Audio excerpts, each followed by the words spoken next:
Easy physics বই থেকে এই পর্বে আমরা দিনাজপুর বোর্ড 2023-এর একটা সৃজনশীল প্রশ্ন সমাধান করব। ইজি ফিজিক্স বইয়ের মধ্যে যেই সমাধানটা দেয়া আছে সেটা তোমরা ভিডিও আকারে এখানে পেয়ে যাচ্ছ। যারা ইজি ফিজিক্স বই সংগ্রহ করনি খুব দ্রুত সংগ্রহ করে ফেলবে। প্রথম প্রশ্ন হচ্ছে পর্যায়বৃত্ত গতি কাকে বলে? দেখো, কোনো একটা কণা যদি এমনভাবে গতিশীল থাকে সে তার গতিপথে একটা নির্দিষ্ট বিন্দুকে নির্দিষ্ট সময় পর পর বারবার একই দিক থেকে অতিক্রম করে, তখনই তাকে আমরা পর্যায়বৃত্ত গতি বলি। যেমন একটা ঘড়ির কাঁটার গতি, সে সবসময় কি করে, গতিপথে হচ্ছে 11 থেকে 12 এর দিকে প্রতিবার অতিক্রম করে। প্রতিবার অতিক্রমের সময় তার একই সময় প্রয়োজন হয়। তো সে যেহেতু গতিপথে একটা নির্দিষ্ট বিন্দুকে নির্দিষ্ট সময় পর পর একই দিক থেকে অতিক্রম করতেছে, সুতরাং সেটা একটা পর্যায়বৃত্ত গতি। আচ্ছা, সেকেন্ড প্রশ্ন হচ্ছে সিঁড়ি দিয়ে নামার সময় ক্লান্তি কম অনুভব হয়, ব্যাখ্যা করো। আমরা যখন সিঁড়ি দিয়ে নামি তখন আমরা অভিকর্ষজ বলের দিকে কাজ করি, অর্থাৎ অভিকর্ষজ বল যেদিকে কাজ করতেছে আমরাও সেদিকে নামতেছি।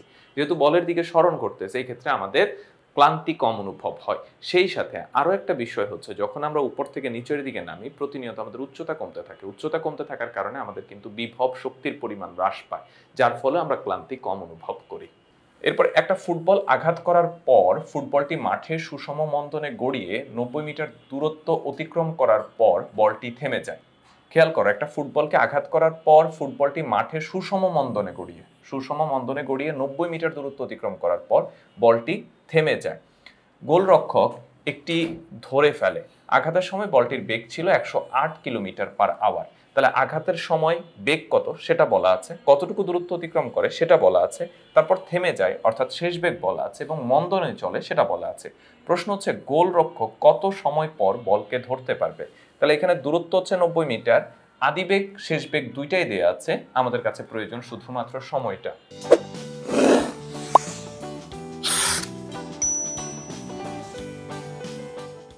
তাহলে দেখো, আমাদের আদিবেগ কত, 108 kilometre per hour. Kilometre per আওয়ারকে মিটার পার সেকেন্ডে নিতে হবে, তার জন্য 1000 দ্বারা গুণ করতে হবে এবং 1 ঘন্টা সমান 3600 সেকেন্ড, তা দিয়ে ভাগ করতে হবে। তাহলে 30 মিটার পার সেকেন্ড। দূরত্ব 90 মিটার, শেষ বেগ হচ্ছে 0। আমরা জানি s সমান u plus v by 2 whole into t। আমাদের উদ্দেশ্য t বের করা। তো t বের করার জন্য 2 আর s গুণ হয়ে গেল 2s, আর v প্লাস u t এর সাথে গুণ আছে, ভাগ হয়ে গেল। তাহলে s হচ্ছে 90 মিটার, আদিবেগ হচ্ছে 30, শেষ বেগ হচ্ছে 0। তাহলে এখান থেকে আমরা সময় পাচ্ছি হচ্ছে 6 সেকেন্ড। এখানে v এর মান 30 না, v এর মান 0, u এর মান হচ্ছে 30। এখন প্লাসে যেহেতু আছে সুতরাং আগে পরে লেখাতে কোনো সমস্যা নেই। পরের প্রশ্নটা হচ্ছে বলটিকে একই বেগে উপরের দিকে নিক্ষেপ করা হলে উপরের দিকে একই দূরত্বে ওঠা সম্ভব কিনা, অর্থাৎ ওই যে 30 কিলোমিটার পার আওয়ার বেগে আমরা ধরো উপরের দিকে নিক্ষেপ করলাম, তাহলে কি এটা 90 মিটার দূরত্ব অতিক্রম করবে কিনা সেটা বের করতে হবে।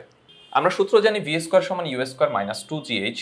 এখানে সর্বোচ্চ কত উচ্চতায় উঠবে, অর্থাৎ সর্বোচ্চ উচ্চতাটা আমরা বের করব। তার মানে সর্বোচ্চ সেটাকেই বলা হয়, সর্বোচ্চ উচ্চতা সেটাকেই বলা হয় যেখানে গিয়ে বেগ 0 হয়ে যায়। এই জন্য শেষ বেগ হচ্ছে 0। আদিবেগ তো 30 স্কয়ার মাইনাস 2 ইন্টু জি into 2 into 9.8 into H.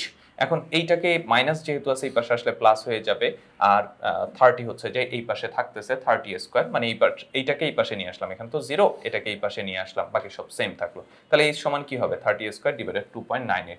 Calculation করলে আমরা পাচ্ছি 45.91 মিটার। কিন্তু আমাদের উঠার কথা ছিল 90 মিটার। 90 মিটার কি উঠছে? না, 90 মিটার উঠছে না। কতটুকু উঠছে? 45 মিটার উঠছে। তাহলে আমাদের প্রশ্নে জিজ্ঞেস করেছিল যে বলটি একই বেগে উপরের দিকে নিক্ষেপ করা হলে উপরের দিকে একই দূরত্ব উঠা সম্ভব কিনা। না, উপরের দিকে একই পরিমাণ দূরত্ব ওঠা সম্ভব না। তো এটাই ছিল এই পর্বে আমাদের সৃজনশীল প্রশ্নের সমাধান। যারা ইজি ফিজিক্স বই সংগ্রহ করেনি খুব দ্রুত সংগ্রহ করে ফেলবে। সবাই ভালো থাকবে, সুস্থ থাকবে। আল্লাহ হাফেজ।